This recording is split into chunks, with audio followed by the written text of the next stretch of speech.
Dating Speaker Martin Romualdez inirekomendang kasuhan ng Senate Minority Bloc.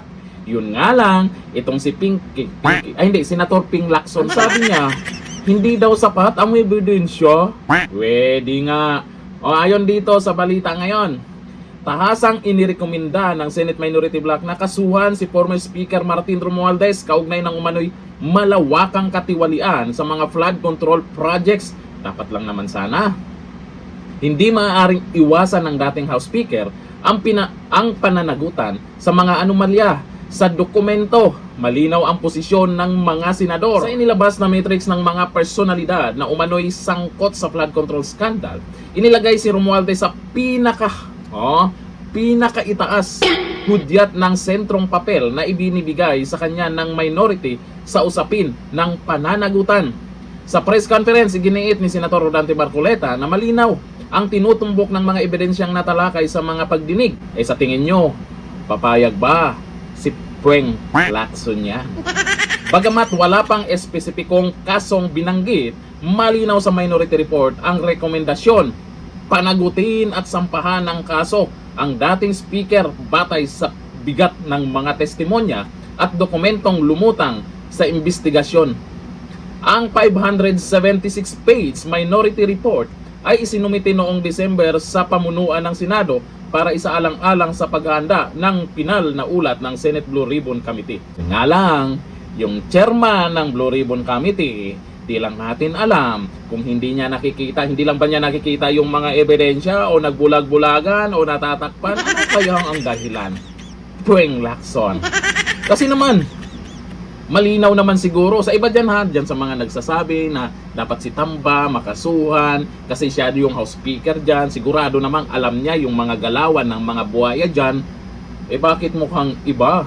Iba ang paliwanag ni Ping Lacson dito. Ayon sa kanya iginiit ni Senator Panfilo Lacson na sa kasulukuyang yugto ng investigasyon, hindi pa sapat ang ebidensya upang idiin o direktang iugnay si Martin Romualdez sa mga aligasyon ng anomalya kaugnay ng isyong South Forbes Park. Ay malamang ganun din yung magiging paniwala ng ating Senate President dyan, si Soto. O diba? Ganun din yan.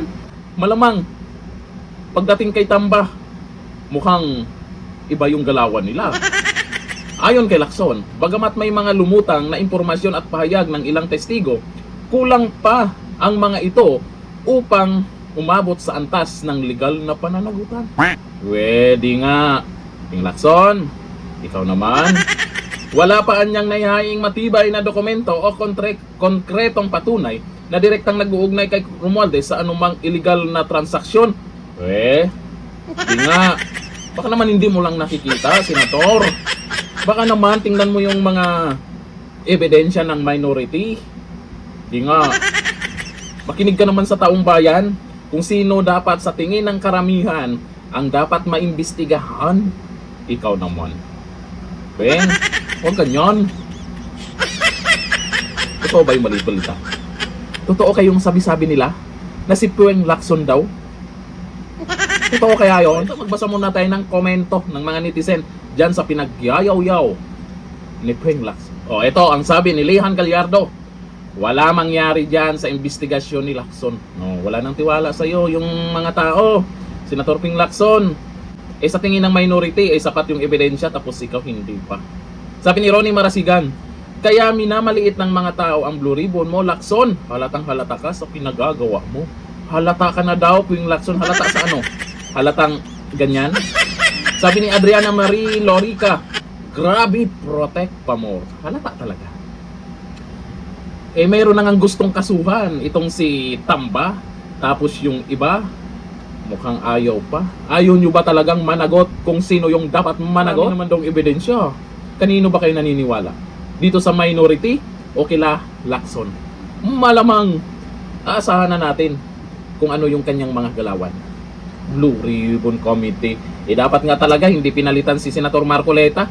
Mas kapanipaniwala si Senator Marcoleta, may tapang at maraming alam sa batas, siyempre. Isang magaling na abogado, hindi kayang bula-bulahin dyan sa Senate hearing. Kung mali, mali. Pag mali yung pinagyayaw-yaw nyo dyan sa Senate hearing, Nako, gigisahin talaga kayo. Kaso nga lang, pinalitan eh. May mga nabanggit na pangalan eh. Tapos ngayon, eto na naman, walang sapat na ebidensya. We, di nga, storyahe. Ganito lang, thank you. Bye-bye.